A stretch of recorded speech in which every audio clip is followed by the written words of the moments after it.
Welcome everybody to another episode of our comprehensive training series called SEP Knowledge Booster.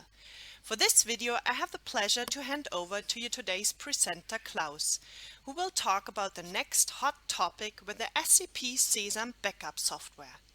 3, 2, 1, launch!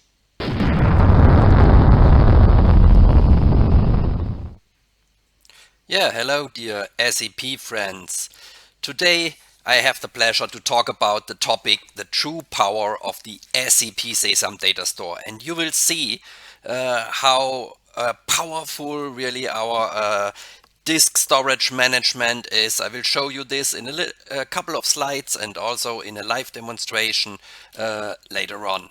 So what are the benefits of SEP? First, talking about the disk storage being a media for the backup data, and it's completely hardware independent. So in fact, we don't really care what kind of disk vendor you are using, because we completely rely on all the standard interfaces. We don't care if it's NAS or SAN, so Ethernet or fiber channel, everything is possible. You can use our internal deduplication to reduce the amount of data we store on the disk storage. You can use an HPE StoreOnce not only as a VTL target or as a NFS share. You can also use the Catalyst protocol, which we have integrated in our software. You can use a NetApp Store for managing NetApp snapshots. And you can use the replication for our dedup storage to replicate the data in deduplicated form to another disk storage somewhere else. And we have lots of additional features associated with this disk storage. Yeah, our product, our backup software, the SEP Sesam et al. Is a really good product with very helpful online documentation, which also helps in terms of data store and disk storage management. Everything is explained in detail, and if you need help, you can make use of our support here in Germany, and they are really competent. I know my colleagues, and I can promise you that they can help you in whatever kind of problem you might have. Regarding the market, our positioning, we have a very flexible pricing. So from the smallest to the highest enterprise customer, you will find the right price. You are completely future-proof because we really have a broad support matrix and support all and every database with online agents or hypervisor or operating system. So you're completely future-proof if you extend your environment, if it's getting more and more heterogeneous and so on. Yeah, it's a backup software made in Germany. So this helps in terms of GDPR and all these kind of formal regulations. And we also have a lot of satisfied customers. Come to our homepage and have a look at the references. Yeah, what are the benefits of using the SEP DataStore generic disk management concept? First of all, it's about usability. We have a very easy configuration.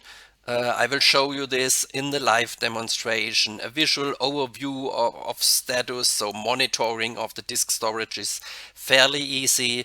We have a lot of security functionality already integrated into our software, some sort of check routines, deletion of backups, automatic deletion, encryption, and it's also easy.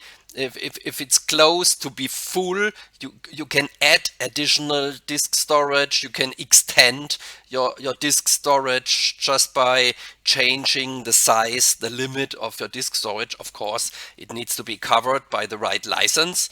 However, the technical extension, it's fairly easy. And we have some sort of load balancing. If you use several disk storages, then SEP Sesam will do the decision where to put the data on which disk storage on some load balancing algorithms.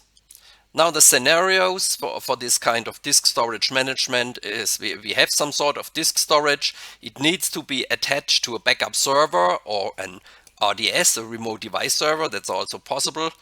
Remote device server is a sort of media agent acting on behalf of the backup server itself, and the backup server or the RDS writes data, backup data to the disk storage. From there you can migrate the data to tape, maybe for compliance reasons, or you can activate deduplication so that the data will be saved in deduplicated form.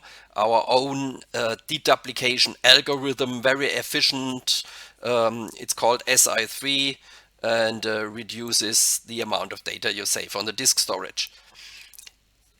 If you use deduplication, then of course you can replicate the data to another disk storage, which has to be attached to an RDS, to a remote device server. Or you can also replicate the deduplicated data in deduplicated form to an S3 target, which could be somewhere in the public cloud like AWS, or could be a local object like some Ceph-based object storage. So there are a lot of possibilities to set up a full backup concept out of these elements. Yeah, and last but not least, you can really encrypt all the data, no matter if it's a native disk storage or if it's migrated somewhere or if it's in deduplicated form. You can always encrypt the data. So what is the structure of such a disk storage? So first of all, it's some sort of huge container, and this container is represented by the media which is in this dialog box over here. So this is the full container, contains some size of data already, and this container is split in some different areas, I would say, and each area is represented by a media pool, and the most important parameter is the end of life. So in this area you put all the save sets with an end of life data retention policy of 14 days, and then you have another area in your disk storage with a end of life times 26 days or 7 days, so you can really put some sort of structure into your disk storage. Yeah, and last but not least, you have some drive groups and drives who control the writing of data to the disk storage, where you have some channel limitation you can adjust, and you can have several drives. Normally you have automatically created a read-write drive and a read-only drive, and with these two drives you can do all the backups and with one drive, and in parallel you can do the restore with a read-only drive. So that's all you need to have access to the disk storage. Yeah, that's how the overview looks in our graphical user interface, the Java-based user interface, the overview of the configured disk storages. This is just an example from our demo environment. You will see it in the live demo in a second. And here's the same look from the web UI, where you also have the overview of the disk storage with the utilization and so on. So it's a kind of similar view in the web UI as well as in the graphical user interface. Yeah, so some questions and features regarding our generic disk storage management with a data store. First of all, if you ask for the interfaces, we can use all the interfaces out there to have access to the disk storage, no matter if it's NFS, if it's CIFS, if it's UNC, if it's attached as a LUN, if you would like to access over fiber channel. Yeah, you can attach this as a VTL, or there are so much possibilities, all the standard interfaces. Yeah, SMB3, that's also supported, and you can write the data to the disk storage. Now the question regarding the single file restore, and this question is a little bit more important because it makes absolutely clear what's the benefit using a disk storage as a backup target compared maybe to a tape device, because on the tape device the data is just one stream in serial format. But with the disk storage, you have random access, and with this random access, you can mount a save set, which is not possible from a tape. You can only mount from a disk storage, and when you can mount the backup, then you can browse, you can search in the backups and extract single files. You can do a instant recovery for hypervisor virtual machines and so on.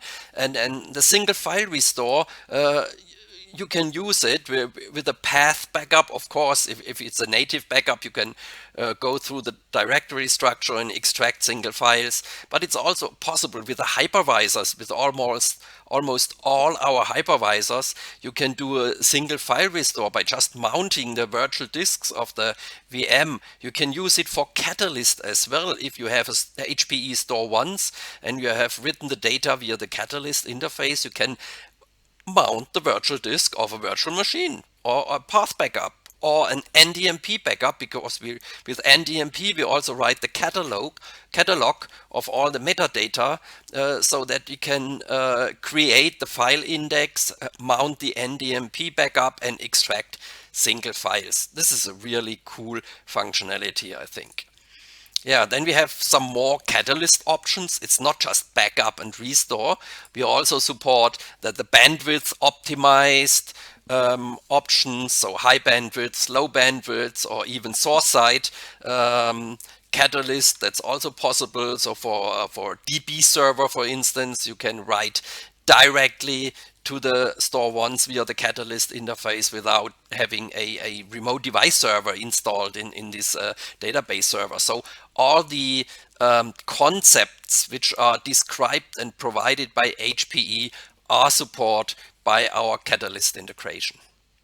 Yeah, if you ask for removable disks, of course that's possible, no matter if it's an RDX-like disk storage or some other vendors. That's all possible with the configuration of our disk storage.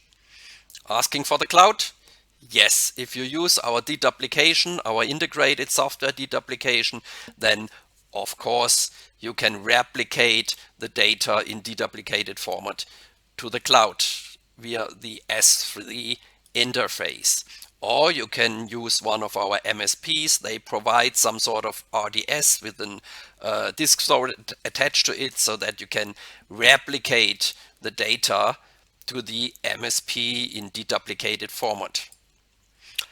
If there is a dedub appliance attached, yes, that's possible, no matter if it's a data domain, if it's a Fujitsu CS800, if it's a Quantum DXI, you can attach it via the standard interfaces like NFS, like VTL or iSCSI, for instance. That's also possible, and write the data. And the deduplication of the appliance is completely transparent to the backup server.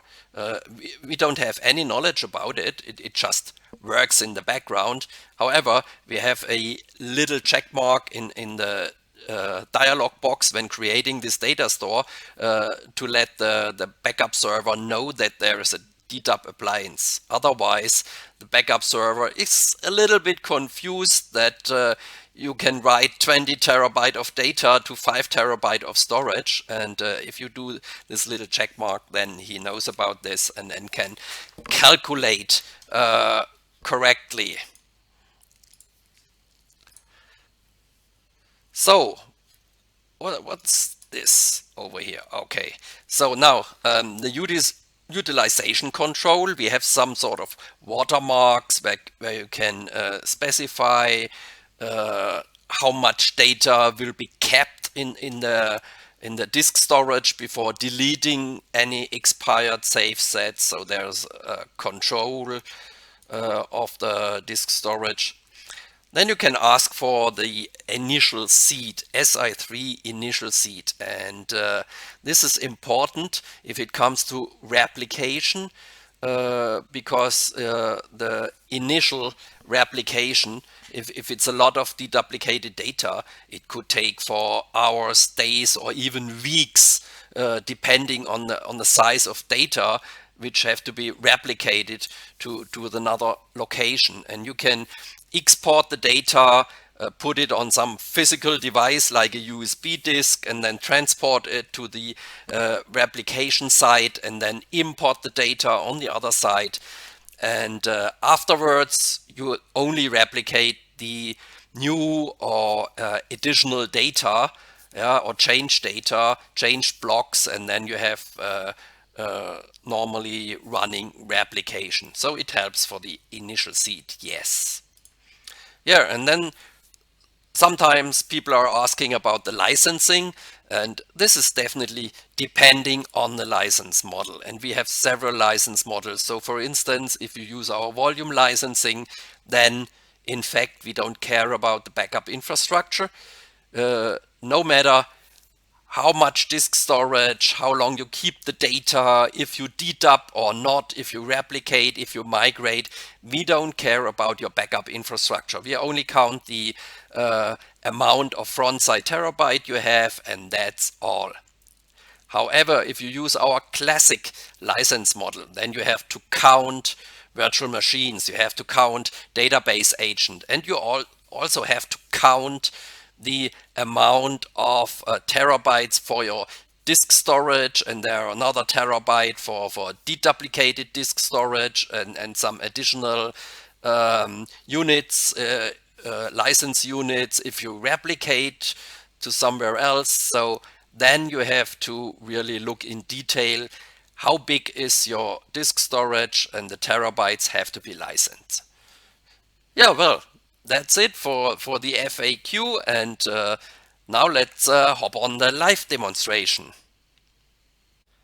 To start with the live demonstration, I have already started our graphical user interface. So this is over here, looks very clean, everything in order.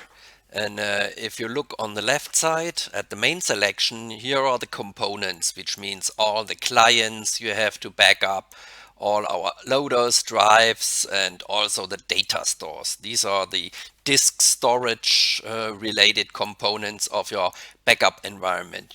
And you can see that in our demo environment, we have already configured some of data stores with different technologies like HPE StoreOnce via Catalyst. We have the NetApp Snap stores. We have some path data stores, and also some D2 data store over here with our internal deduplication.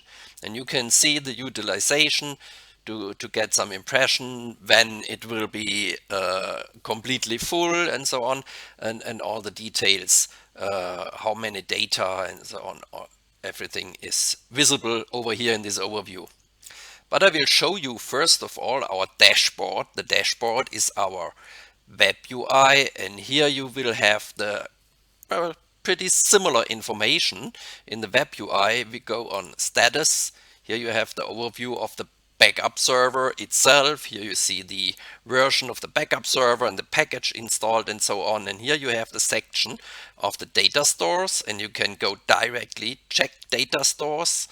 And now you are here under monitoring data store status, and here you see the same information as you have seen in our graphical user interface in the Java GUI.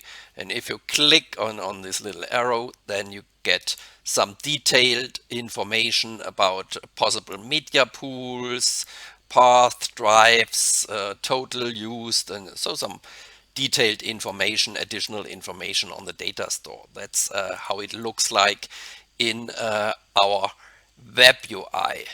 So over here in our graphical user interface, you have the possibility to add a new data store.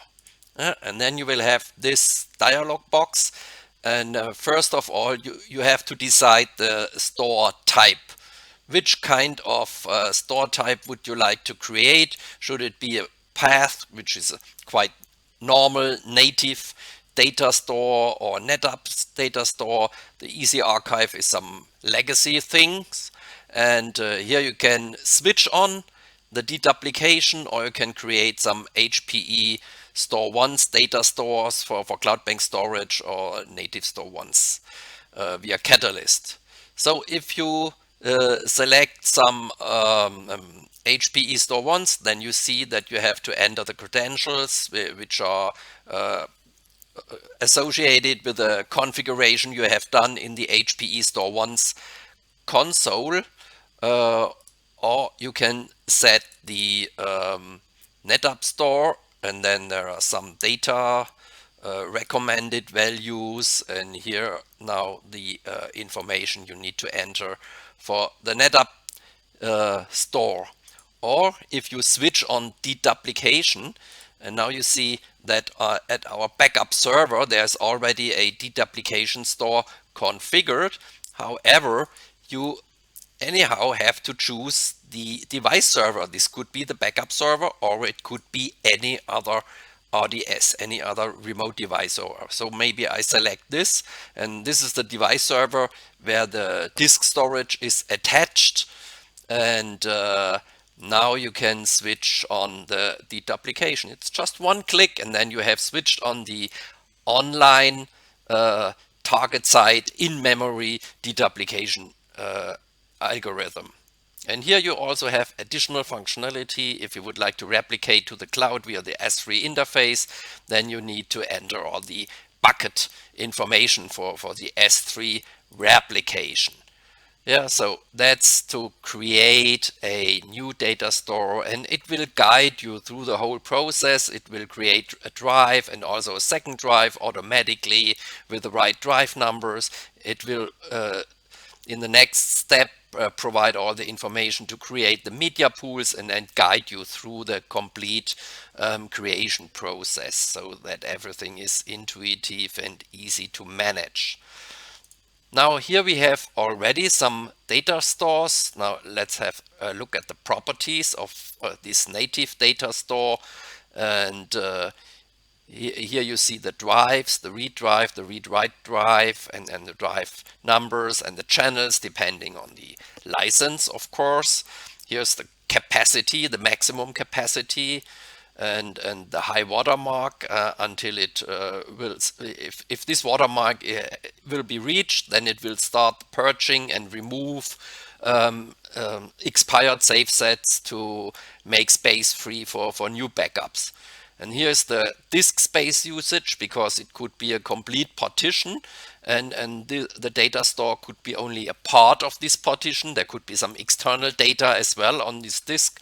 So this has to fit, and we definitely recommend that this would be equal, that you have a complete partition, not only a subdirectory, as a target for a data store. Here you see the save sets which are saved in this disk storage. You can set the filter as usual, and then you can find the right save sets, and you get an overview of what is stored in this data store. Here on the media, as shown on the slide already, with these media pools, these areas for different end of lifetimes, and the actions, the check space, the purges which have been done, and file system checks and so on the disk storage. Now if there is deduplication switched on, we have the properties over here. You can see the store type is a deduplication store. We have the sizes over here, and you have the deduplication ratio over here. Here are the credentials if necessary, if you do this replication to the S3. And there's another tab which is the Si3 state, and here you see some additional information about the Si3, if everything is in order, and get additional information over here. Important is the OK state and the sanity state. Everything needs to be OK over here. Now if it's a StoreOnce dedup store like this one, we have the credentials, and this is exactly the name of the data store you have configured in the console of the StoreOnce, and you have created these identifiers in the console of the StoreOnce and the password, and that's you have to remember and enter over here when creating this data store. And you have the state of the Catalyst DataStore of the StoreOnce. The information is retrieved from the StoreOnce and displayed over here. Yeah. So, and also the NetApp snapshot properties, and here are some drives and the sizes. So it's also always pretty similar, whatever data store type you have created.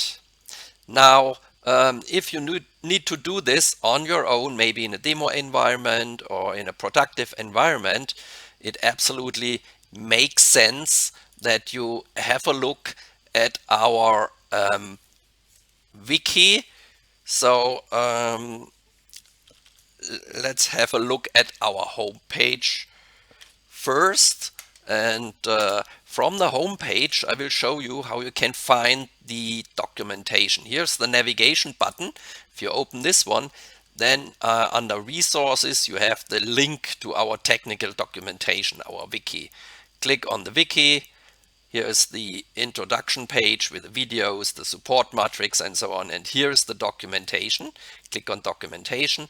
And if we scroll down a little bit over here, you have specific pages for the Si3 deduplication, for configuration, yeah, also some requirements and how you configure this.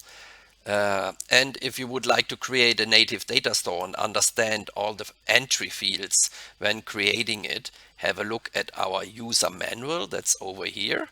Now scroll down, you see the components. Here's the description of the data store. Click on data store, and now this page describes in detail all the logos, the status over here, which is for all the data stores. You see the meaning of all these icons, the different states you have, okay or not okay, that's important to know. Tree view, table view, the concept behind this with the load balancing. If you have several data stores, you have a drive group, and sesam will do the decision where to put the data next depending on load balancing algorithms. The capacity, the watermarks, and all this kind of information, it's described over here in detail, and this is very helpful, I'm pretty sure. So I hope this live demonstration was interesting for you. Now we are coming closer to the end of this presentation, and we have some additional information for our experts. So did you know that the SEP DataStore not only contains the mere data, but also the metadata, and this means that you can use this kind of data and take it to another separate backup environment with another backup server, and you can import this data store in a completely different backup environment. And this also helps in terms of disaster recovery. If you have lost your backup server, you can set up the backup server pretty new.